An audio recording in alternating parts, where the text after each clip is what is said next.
और बुलेटिन की शुरुआत करेंगे बड़ी खबर के साथ। बड़ी खबर आपको बता दें इस वक्त की बड़ी और अहम जानकारी। ये बड़ी खबर, आज से विधानसभा का मॉनसून सत्र 11 बजे सदन की शुरू होगी कार्यवाही।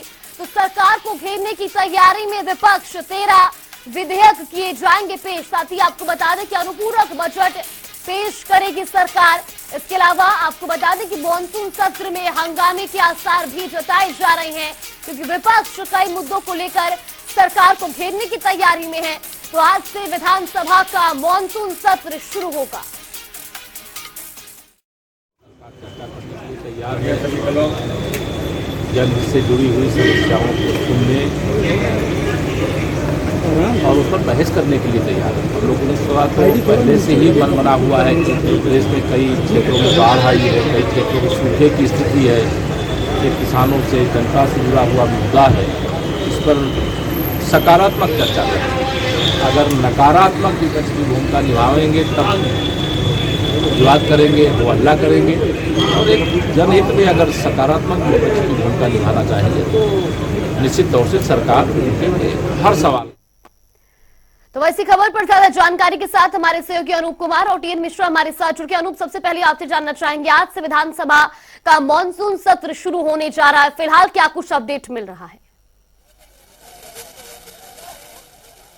देखिए जागृति, आज मानसून सत्र का पहला दिन है।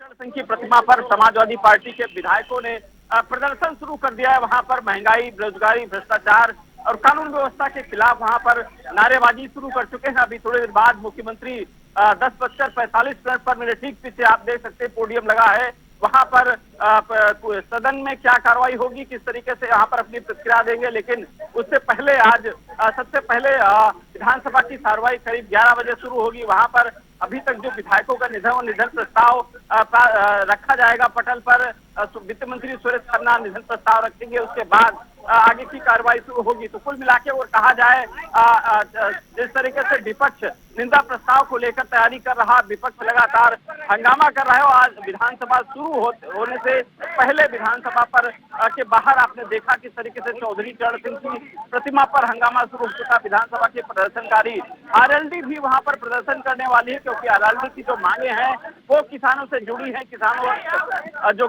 गन्ना बकाया है उसको लेकर लगातार आरएलडी प्रदर्शन कर रही है। तो कुल मिला के आज कहा जाए भले ही 4-5 दिनों का ये विधानसभा सत्र है, लेकिन हंगामेदार होने वाला है। विधानसभा सत्र के दौरान किस तरीके से यहाँ पर आपने देखा, तस्वीरें शुरुआत हो चुकी हैं हंगामे की। अब विधानसभा के अंदर किस तरीके से प्रतिक्रिया विपक्ष देगा, क्या वहां पर भी इस तरीके से हंगामे देखने को मिलेगा, फिलहाल आने वाला वक्त ही बताएगा। लेकिन जिस तरीके से विपक्ष ने तैयारी की है सरकार को घेरने को लेकर के, आपने देखा था किस तरीके से समाजवादी पार्टी के विधायक वहां पर समाजवादी पार्टी कार्यालय में एक योजनाबद्ध तरीके से वहां पर बात की थी किस तरीके से इस बार विधानसभा सत्र में अपने जनता से जुड़े प्रस्तावों को रखना है। विधानसभा समाजवादी पार्टी के विधायकों की भूमिका क्या होगी, इन सब चीजों को पहले से ही प्लानिंग कर चुकी है। सभी थोड़ी देर बाद जब मुख्यमंत्री योगी आदित्यनाथ यहाँ पर पहुंचेंगे तब वहां पर इस पूरे सत्र को लेकर एक बार फिर अपील करते मुख्यमंत्री योगी आदित्यनाथ नजर आएंगे। जी बिल्कुल अनूप, और जिस तरीके से ये तस्वीरें भी देखने को मिल रही है, विपक्ष वहां पर हंगामा करता नजर आ रहा है। हालांकि कुछ ही देर में कार्यवाही भी शुरू होनी है। ये भी जानना चाहेंगे कि विपक्ष से कौन कौन से चेहरे इस दौरान हंगामा करते नजर आ रहे हैं। ये बिल्कुल कहा जा सकता है कि जिस तरीके से विपक्ष ने शुरुआती दौर में आपने देखा कि विधानसभा में पहुंचने के बाद समाजवादी पार्टी के जितने भी विधायक थे वो चौधरी चरण सिंह प्रतिमा के बाहर वहां पर उनको नमन किया। उसके बाद अपने मुद्दे जो उनके थे, महंगाई, बेरोजगारी, भ्रष्टाचार को लेकर सरकार को घेरते नजर आ रहे थे। और इस तरीके से लगातार समाजवादी पार्टी हो या आरएलडी हो या फिर कांग्रेस की जो विधानमंडल दल की नेता आराधना मिश्रा मोना भी कह रही थी कि तमाम ऐसे मुद्दे हैं जिस पर सरकार भाग रही है, बहस नहीं करना चाहती है। सरकार के तमाम ऐसे मुद्दे हैं जिस पर सरकार को बहस करना चाहिए। हालांकि इस बार सत्र काफी छोटा है, इसमें जनता से जुड़े तमाम मुद्दे उस पर नहीं रखे जा सकते हैं। लेकिन फिलहाल कोशिश की जाएगी कि विपक्ष एक बार फिर से उन सब सवालों को विधानसभा में उठाए जो जनता के हित में है और जो उत्तर प्रदेश की आवश्यकता है। बहुत सारे जिले ऐसे हैं जो सूखे से प्रभावित हो रहे हैं, बहुत सारे ऐसे जिले है जो बाढ़ से प्रभावित हैं, इन सब पर भी कहीं न कहीं बहस होगी। ये सरकार ने भी ये विपक्ष से अपील किया था कि इन सब मुद्दों पर जो विपक्ष अपनी प्रतिक्रियाएं दे और उसमें सलाह मशविरा भी दे ताकि उनकी सरकार माने। अभी केशव प्रसाद मौर्य डिप्टी सीएम उनका कह रहे थे कि अगर कोई भी मुद्दा होता है विपक्ष का, अगर वास्तविक मुद्दा है तो उस पर सरकार अमल करेगी और बिल्कुल बहस करने के लिए तैयार है, लेकिन अगर हुड़दंग मचाएंगे, विधानसभा की कार्रवाई बाधित करेंगे तो ये ठीक नहीं है। ये समाजवादी पार्टी का पुराना चेहरा है। जिस तरीके से स्वामी डिप्टी सीएम ब्रजेश पाठक कहते नजर आ रहे थे कि समाजवादी पार्टी के लोहिया के जो नेता हैं वो डिप्टी कलेक्टर पे सीओ को एक बोनट पर मिसाल से घुमा रहे थे। तो तमाम आरोप हैं सरकार पे, विपक्ष। जी बिल्कुल अनु, बहुत बहुत धन्यवाद आपका हमारे साथ जुड़ने के लिए और तमाम जानकारी हम तक पहुंचाने के लिए। तो वहीं लगातार हमारे सहयोगी टीएन मिश्रा भी हमारे साथ बने हुए। टीएन, आपसे भी जानना चाहेंगे, जिस तरीके से विपक्ष लगातार कार्यवाही शुरू होने से पहले ही हंगामा करता नजर आ रहा है, हालांकि कुछ ही देर में मुख्यमंत्री योगी आदित्यनाथ भी विधानसभा पहुंचेंगे और उसके बाद प्रेस को संबोधित करेंगे। ये भी जानना चाहेंगे कि आज क्या कुछ ऐसे अहम मुद्दे रहने वाले हैं जिनको लेकर के विपक्ष सरकार का घेराव करेगा। देखिए, जागतिक विपक्ष जो है सबसे बड़ी मणिपुर की घटना को लेकर के, टमाटर की बढ़ती कीमतों को लेकर के, कानून व्यवस्था को लेकर, महंगाई, बाढ़, सूखा, बिजली, बेरोजगारी, इन मुद्दे को लेकर के पूरी तरह आंदोलन सरकार को घेरे मूड में है। अभी सपा विधायकों ने जो प्रदर्शन किया, किसी के गले में टमाटर की माला पड़ी हुई थी, तो कोई जो है अपना जो है साइकिल लिए आगे बढ़ रहा था। कानून व्यवस्था को लेकर के तमाम पट्टियां उन्होंने बना रखी थी। बिजली व्यवस्था लेकर के दिन भर बिजली गांव में नहीं रहती है, शहरों में बिजली हमारी बदहाल है और बेरोजगारी बढ़ती जा रही है। उनका कहना बाढ़ पे नियंत्रण सरकार नहीं कर पाई, न सूखे जहाँ सूखा पड़ा वहां कुछ कर पा रही। तो इन मुद्दों पे सरकार को घेरने के लिए पूरा विपक्ष एकजुट है, चाहे वो कांग्रेस हो, चाहे सपा हो, चाहे बसपा हो, इसमें चाहे आरएलडी हो, सब मिलकर एकजुट होकर काम करेंगे। और अभी प्रदर्शन साबित भी हो गया है कि सफाई पूरे जो है मूड में है, लेकिन सीएम योगी आदित्यनाथ ने कह रखा है कि आप सुझाव लाएं, आप जो है सिर्फ प्रदर्शन न करें, आप बताइए कैसे निपटे, अपने भी सुझाव दें तो हम आपके सुझाव लागू करें। सरकार क्या सुझाव लागू करे कि इन समस्याओं से निपटा जाए। तो उन्होंने अलग से जो है चल दिया है चाल कि अब विपक्ष सुझाव भी दे और उसके सुझाव पर जो है वो काम करेंगे। जी चलिए बिल्कुल टीएन, आप बने रहिए हमारे साथ। रुक करेंगे बड़ी खबर की ओर। बड़ी खबर आपको बता दें इस वक्त की बड़ी और अहम जानकारी, आज से विधानसभा के मॉनसून सत्र की शुरुआत होनी है। ये बड़ी खबर, सत्र से पहले विपक्ष ने जोरदार प्रदर्शन भी किया है। चौधरी चरण सिंह प्रतिमा पर यह प्रदर्शन किया गया है, जहां पर तमाम मुद्दों को लेकर के विपक्ष सरकार का घेराव करने की तैयारी में है। तो आज से विधानसभा के मॉनसून सत्र की शुरुआत होनी है और आज सत्र का पहला ही दिन काफी हंगामेदार रहने के आसार भी देखे जा रहे हैं, क्योंकि जिस तरह से सत्र से पहले ही विपक्ष प्रदर्शन करता नजर आ रहा है। चौधरी चरण सिंह प्रतिमा पर विपक्ष ने जोरदार प्रदर्शन किया और कई मुद्दों को लेकर के सरकार के खिलाफ नारेबाजी करते भी नजर आए। ये तस्वीरें भी आपको दिखा रहे, जहां तमाम मुद्दों, महंगाई, बेरोजगारी और कानून व्यवस्था को लेकर सरकार का घेराव करते हुए विपक्ष के तमाम विधायक नजर आए। तो वहीं आपको बता दें कि आज मॉनसून सत्र का आगाज होने जा रहा है और ऐसे में काफी हंगामेदार रहने के आसार भी जताए जा रहे हैं। लगातार हमारे सहयोगी टीएन मिश्रा हमारे साथ बने हुए हैं। टीएन, आपसे जानना चाहेंगे, जिस तरीके से लगातार ये तस्वीरें भी सामने आ रही हैं जहां पर विपक्ष का जोरदार हंगामा देखने को मिला, नारेबाजी करते नजर आए, आज सत्र का पहला दिन और ऐसे में सत्र की कार्यवाही कहीं ना कहीं काफी हंगामेदार रहने के आसार अब जताए जा रहे हैं।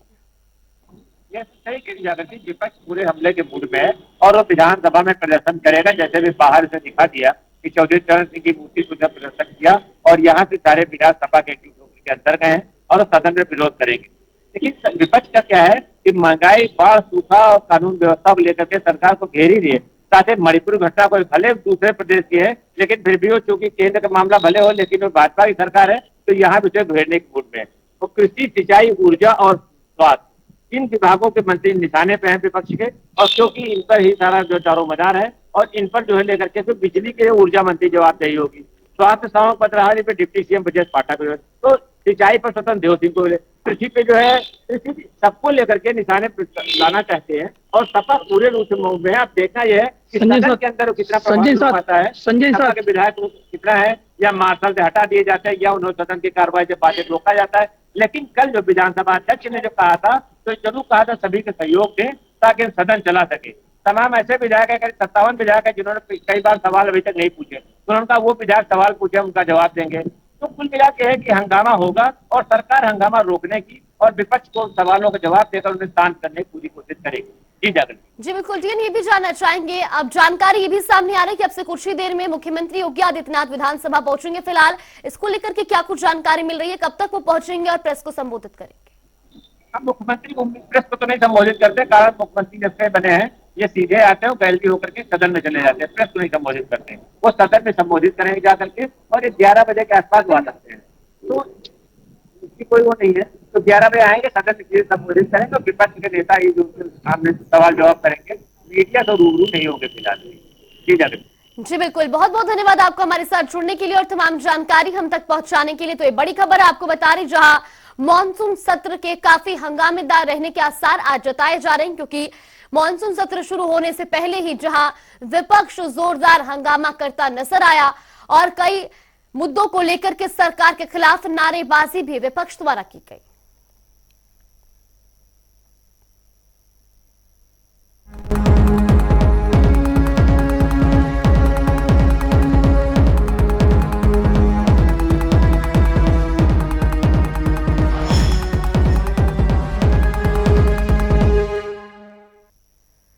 और इसी बीच रुक करेंगे बड़ी खबर की ओर। बड़ी खबर आपको बता दें, बड़ी और अहम जानकारी वाराणसी से बड़ी खबर, ज्ञानवापी परिसर में एएसआई सर्वे से जुड़ी है बड़ी और अहम जानकारी आपको बता रहे, जहां ज्ञानवापी में एएसआई सर्वे का आज चौथा दिन है और ऐसे में ज्ञानवापी में 10 बजे से ही सर्वे की शुरुआत हो चुकी है।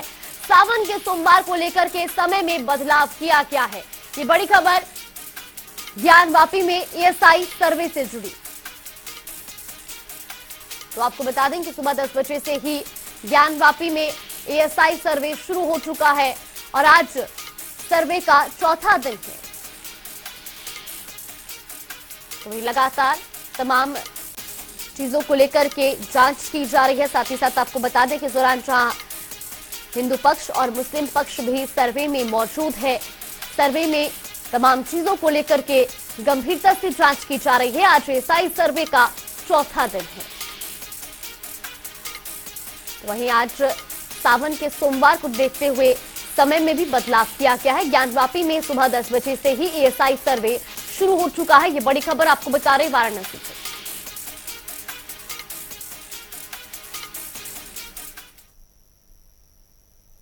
तो वही खबरों में आगे बढ़ेंगे, जो अखिलेश यादव पर एआईएमआईएम प्रमुख असदुद्दीन ओवैसी बरसते नजर आए। उन्होंने कहा कि अखिलेश यादव कह रहे हैं कि असली हिंदुत्व को बचाना जरूरी है। पिछले विधानसभा चुनाव में उन्हें एक तरफा मुस्लिम वोट मिला है। भाजपा पूरे देश में मुसलमानों को निशाना बना रही है और अखिलेश कह रहे हैं कि असली हिंदुत्व को बचाना है, जिस पर एआईएमआईएम प्रमुख असदुद्दीन ओवैसी ने सवाल खड़े करते हुए कहा कि आप संविधान को नहीं बचाएंगे, आप धर्मनिरपेक्षता को नहीं बचाएंगे। अखिलेश यादव ये कह रहे हैं कि असली हिंदुत्व को बचाना जरूरी है। पिछले विधानसभा के चुनाव में अखिलेश यादव को एक तरफा मुस्लिम वोट मिला है और जिसको एक तरफा वोट मिला है, जिसकी झोली में मुसलमान एक एक वोट डाल दिया, वो कह रहा है कि असली हिंदुत्व को बचाना है। क्यों बेवकूफ बना रहे आप मुसलमानों को उत्तर प्रदेश के? और आपको फुर्सत नहीं है, सिर्फ सांड समाचार करते हैं अखिलेश। ये तमाम बिचौलिया जो है, ये जो मिडिल मैन है, जो मुसलमानों को उत्तर प्रदेश के धोखा देते हैं कि भाजपा को हराना है, और फिर वोट दिला दिया अखिलेश को, तब भी भाजपा जीत गई। और पूरे देश में भाजपा जो है मार्जिनलाइज कर रही है, टारगेट कर रही है मुस्लिम अक़लियत को उत्तर प्रदेश में भी हर जगह पर। और अखिलेश कह रहे हैं कि असली हिंदुत्व को बचाना है। क्या बचाएंगे आप हिंदुत्व को बचाएंगे? आप सेकुलरिज्म को नहीं बचाएंगे? आप संविधान को नहीं बचाएंगे? वंदे भारत एक्सप्रेस ट्रेन पर पथराव की घटनाएं लगातार सामने आ रही हैं। इसी कड़ी में बाराबंकी में सफीदाबाद रेलवे स्टेशन के पास वंदे भारत ट्रेन पर पथराव किए जाने की घटना सामने आई है, जानकारी के अनुसार ट्रेन गोरखपुर से लखनऊ जा रही थी और इसी दौरान अराजक तत्वों ने ट्रेन पर पथराव कर दिया, जिससे ट्रेन के कोच का शीशा टूट गया। घटना की जानकारी मिलने के बाद पुलिस ने मौके पर पहुंचकर हालात का जायजा लिया। उत्तर रेलवे लखनऊ मंडल के डीआरएम डॉक्टर मनीष थपलियाल का कहना है कि घटना की जांच की जा रही है।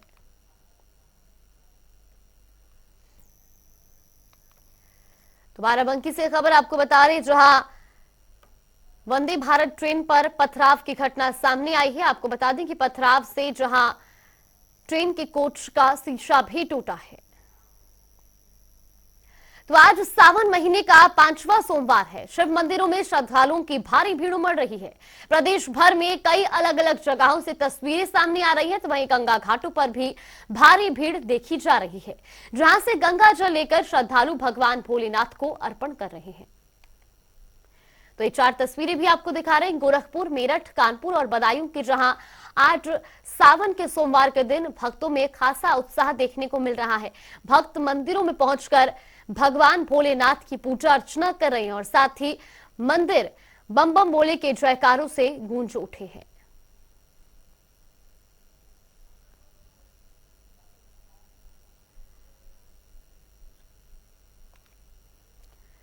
तो साथ ही आपको बता दें कि प्रशासन ने भी सुरक्षा के चाक चौबंद इंतजाम किए हैं। ये तस्वीरें भी आपको दिखा रहे हैं, जहां श्रद्धालुओं में भी खासा उत्साह देखने को मिल रहा है। लंबी लंबी कतारों में श्रद्धालु मंदिर पहुंच रहे हैं। और चलिए आपको सीधा लिए चलते लखनऊ, जहां पर सीएम योगी आदित्यनाथ क्या कुछ कह रहे हैं वो भी आपको सुनवाते हैं। सरकार हर जनहित से जुड़े हुए मुद्दे पर, प्रदेश के हित से जुड़े हुए मुद्दे पर चर्चा कराने को तैयार है और उसका भी हर स्तर पर जवाब देने को भी तैयार है। उत्तर प्रदेश ने पिछले 6 वर्षों के दौरान प्रधानमंत्री मोदी जी के मार्गदर्शन में विकास की नई ऊंचाइयों को छुआ है। इन 6 वर्षों के दौरान प्रदेश के परसेप्शन को बदल करके प्रदेश के नौजवानों के सामने, प्रदेश के नागरिकों के सामने कुछ राजनीतिक कारणों से जो पहचान का संकट खड़ा हो गया था, उस पहचान के संकट से मुक्त करते हुए उत्तर प्रदेश को देश के एक प्रमुख राज्य के रूप में स्थापित करने में मदद पूरी सफलता प्राप्त हुई है। एक तरफ विकास की एक नई ऊंचाइयों को छुआ है। इन 6 वर्षों के दौरान प्रदेश के परसेप्शन को बदल करके प्रदेश के नौजवानों के सामने, प्रदेश के नागरिकों के सामने कुछ राजनीतिक कारणों से जो पहचान का संकट खड़ा हो गया था, उस पहचान के संकट से मुक्त करते हुए उत्तर प्रदेश को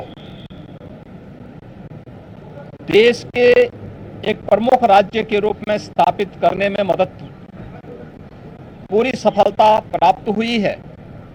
एक तरफ जहां इसे आगे बढ़ाने में पिछले 6 वर्ष के अंदर सफलता प्राप्त हुई, वहीं प्रदेश की अर्थव्यवस्था को दोगुना करने, प्रति व्यक्ति आय को भी दोगुना करने में सफलता प्राप्त हुई। बीमारू राज्य की श्रेणी से उत्तर प्रदेश उभर करके देश की अग्रणी अर्थव्यवस्था बनने की ओर तेजी के साथ आगे बढ़ा है। स्वाभाविक रूप से उत्तर प्रदेश की 25 करोड़ जनता के प्रति हम सब की प्रतिबद्धता होनी चाहिए और डबल इंजन की सरकार उन्हीं प्रतिबद्धताओं के साथ अपने आप को जोड़ते हुए कार्य करने को तैयार, पूरी प्रतिबद्धता के साथ कार्य कर रही है। इन मुद्दों पर चर्चा को तैयार है। वर्तमान में प्रदेश के अंदर पश्चिम के कुछ जनपदों में जहां बाढ़ के प्रकोप से वहां की जनता एक बार प्रभावित हुई है, वहीं प्रदेश के 40 से अधिक जनपद ऐसे हैं जहां पे सूखे की समस्या एक चैलेंज के रूप में हमारे सामने है। हमने आह्वान किया है कि अगर माननीय अध्यक्ष जी इस पे अनुमति देंगे और विपक्ष के माननीय सांसद, माननीय विधायकगण इसमें सहमत होंगे, तो सदन में हम इस महत्वपूर्ण मुद्दे पर, बाढ़ और सूखे की समस्या और इसके समाधान के मुद्दे पर चर्चा करने को तैयार हैं। मुझे पूरा विश्वास है कि माननीय सदस्य आम जनमानस की भावनाओं को ध्यान में रख करके सदन को एक स्वस्थ चर्चा, परिचर्चा का केंद्र बनाएंगे और एक सार्थक चर्चा के माध्यम से विधायिका को और पुष्ट करने का कार्य करेंगे। मैं एक बार फिर से विधानमंडल की इस कार्रवाई के प्रथम दिन के अवसर पर आगत सभी माननीय सदस्यों का हृदय से स्वागत करता हूं और विश्वास करता हूं कि आम जनमानस की भावनाओं के अनुरूप माननीय सदस्यों को सदन के फ्लोर पर अपनी बात वे प्रभावी ढंग से रखेंगे। इसमें सरकार उन्हें हर प्रकार का प्रोटेक्शन देगी और सरकार उसमें हर प्रश्न का जवाब भी देने को तैयार रहेगी। बहुत बहुत धन्यवाद।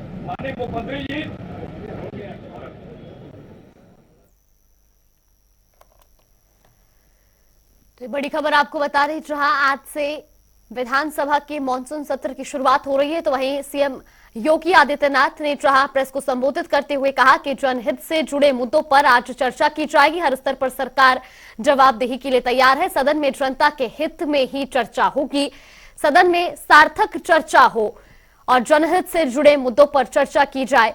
वहीं हर स्तर पर सरकार जवाब देने के लिए भी तैयार है। तो ये बड़ी खबर आपको बता रही, जहां सीएम योगी आदित्यनाथ ने विधानसभा के सत्र शुरू होने से पहले प्रेस को संबोधित करते हुए कहा कि सदन में सार्थक चर्चा हो, इसी की उम्मीद करते हैं। जनहित से जुड़े मुद्दों पर चर्चा हो और साथ ही साथ उन्होंने कहा कि सरकार हर स्तर पर जवाब देने के लिए तैयार है। सदन में जनता के मुद्दों पर चर्चा हो। तो इस वक्त की ये बड़ी और अहम जानकारी, जहां आपसे कुछ ही देर में विधानसभा की कार्यवाही शुरू होने जा रही है, तो वहीं आपको बता दें कि आज जहां विधानसभा के मॉनसून सत्र का पहला दिन है और ऐसे में आज जहां कार्यवाही में काफी हंगामा होने के भी आसार जताए जा रहे हैं, क्योंकि जिस तरीके से कार्यवाही शुरू होने से पहले ही विधानसभा के बाहर विपक्ष हंगामा करता नजर आया, नारेबाजी करता नजर आया और अब यही उम्मीद लगाई जा रही है, यही आसार लगाए जा रहे हैं कि सदन के अंदर भी आज विपक्ष हंगामा करता नजर आएगा, कई मुद्दों को लेकर के सरकार का घेराव करता हुआ नजर आएगा। हालांकि कार्यवाही शुरू होने से पहले मुख्यमंत्री योगी आदित्यनाथ भी प्रेस कॉन्फ्रेंस करते नजर आए, जहां पे उन्होंने कहा कि जनहित से जुड़े मुद्दों पर आज सत्र में चर्चा हो और साथ ही सदन में जनता के मुद्दों पर चर्चा हो, इसी पर जोर रहेगा। सदन में सार्थक चर्चा हो और जनहित से जुड़े मुद्दों पर चर्चा की जाए। सरकार हर स्तर पर जवाब देने के लिए तैयार है।